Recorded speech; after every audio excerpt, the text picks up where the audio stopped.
Welcome back to the channel. This week was actually a really interesting one for the market because on the surface, it looked like a pretty clean risk-on week. Stocks went up, the Nasdaq led, AI names were strong, and investors were clearly willing to take risk again. But when we zoom out, the story is a little more complicated than that. This was not some broad, everything is working type of rally. It was much more concentrated. The market was basically saying, we still believe in AI infrastructure, we still believe in mega cap tech, and as long as earnings are strong enough, we can look past sticky inflation for now. And that last part is really important. So in today's video, I want to break down what happened in the market this week, why investors reacted the way they did, what the big earnings reports told us, and what I think we should be watching going into next week. Before we get into it, make sure to like the video, comment your thoughts below, and subscribe if you want more weekly market recaps like this. So let's start with the big picture. Because US markets were closed on Monday for Memorial Day, this was a shorter trading week. Even with that shorter week, the market had a pretty strong showing. The S&P 500 gained 1.4%. The Nasdaq did even better, rising 2.4%. The Dow was up 0.9%, and the Russell 2000, which tracks smaller companies, gained 1.7%. The S&P 500 also posted its 9th straight weekly gain. That is not a small number. When you get 9 straight weeks of gains, it tells you investors are still leaning bullish. They may not be completely comfortable. They may still be worried about inflation, rates, and valuation, but they are not hiding in cash either. The biggest driver of the week was AI infrastructure, and the company that really lit the fire was Dell. Dell reported a monster quarter. Revenue came in at $43.8 billion, up 88% year over year. Non-GAAP earnings per share came in at $4.86, up 214%. The stock jumped almost 33% on Friday. Now look at this. Dell is not Nvidia. Dell is not the glamorous front-end AI chip story that everyone talks about. Dell is much more of an infrastructure story: servers, hardware, data center build-out. So when Dell reports numbers like that, the market starts thinking bigger. It is not just AI demand is good for Nvidia. It becomes AI demand is flowing through the entire infrastructure stack. That includes servers, networking, storage, cooling, power, and all the companies that help physically build the AI economy. That is why Dell's report mattered so much. It gave investors another data point that AI spending is real and that the opportunity is spreading beyond the obvious winners. But here's the deal. The macro backdrop is not perfect. The big economic report this week was April PCE inflation, which is the inflation measure the Federal Reserve cares about most. Headline PCE inflation came in at 3.8% year over year, up from 3.5% in March. Core PCE came in at 3.3%, up from 3.2%. So inflation is not collapsing. It is still well above the Fed's 2% target. And that creates a weird setup for investors. The market wants to rally because AI earnings are strong. But at the same time, inflation is still too hot for the Fed to confidently say, okay, we can start cutting rates aggressively. In fact, the conversation around rates seems to have shifted. Investors are no longer just asking when rate cuts start.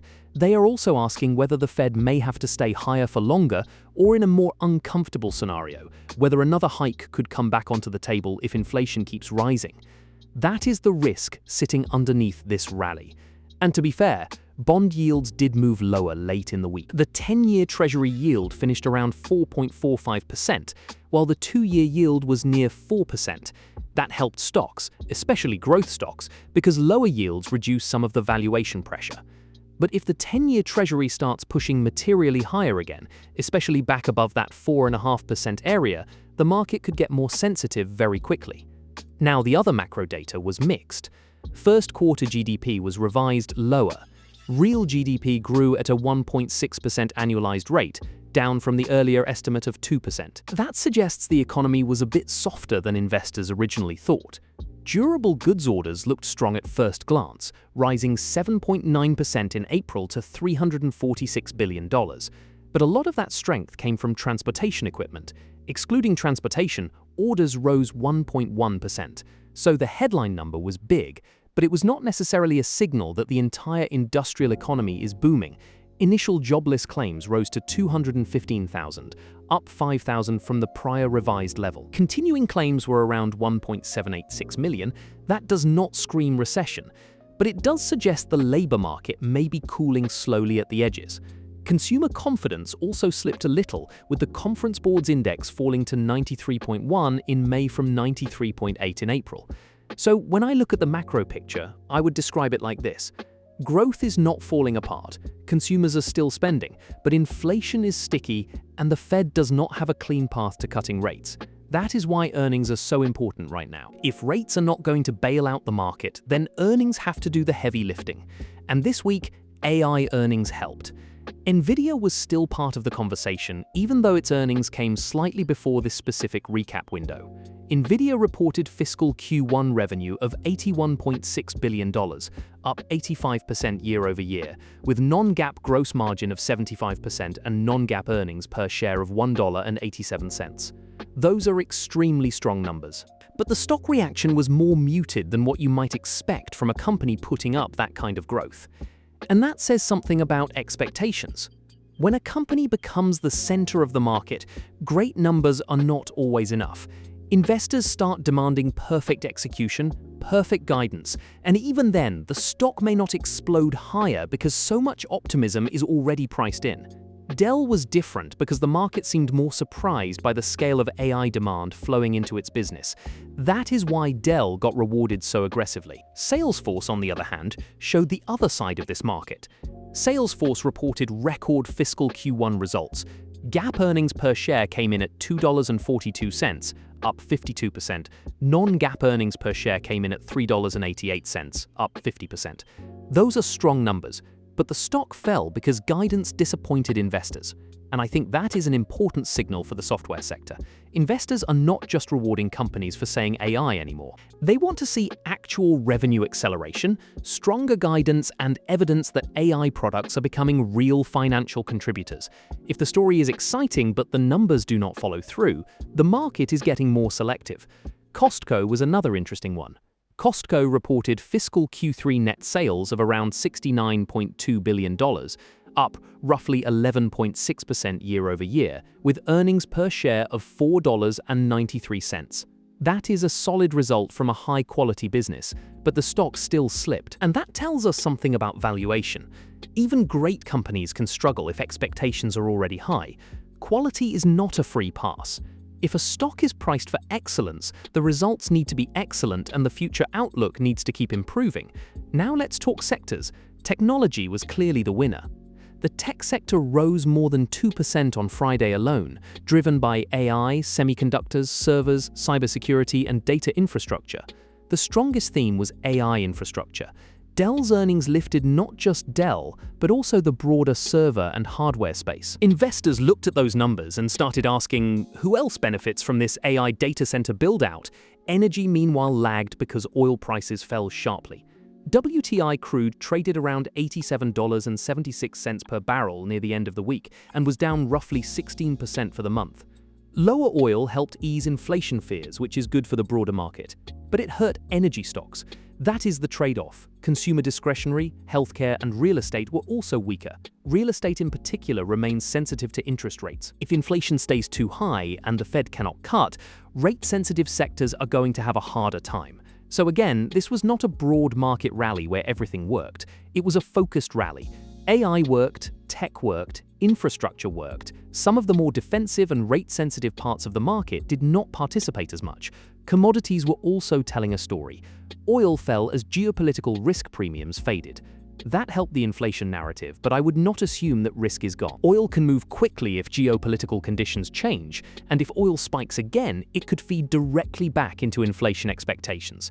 Gold rose late in the week, but still finished May lower. Gold is in a tricky spot because it benefits from uncertainty, but higher real rate expectations can work against it.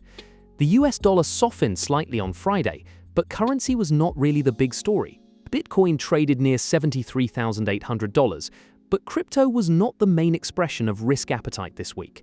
The real risk on trade was AI equities. So what are the major themes? First, AI infrastructure remains the strongest growth engine in the market.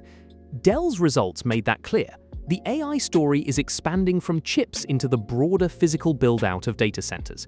Second, the rally is powerful but narrow.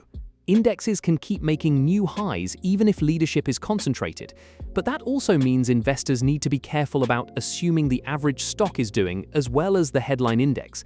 Third, inflation is still the macro risk that could disrupt the party. PCE inflation above 3% keeps the Fed cautious. The market can live with that for now because earnings are strong, but if yields rise again, valuation pressure could come back fast. Fourth, earnings quality matters more than just headline beats.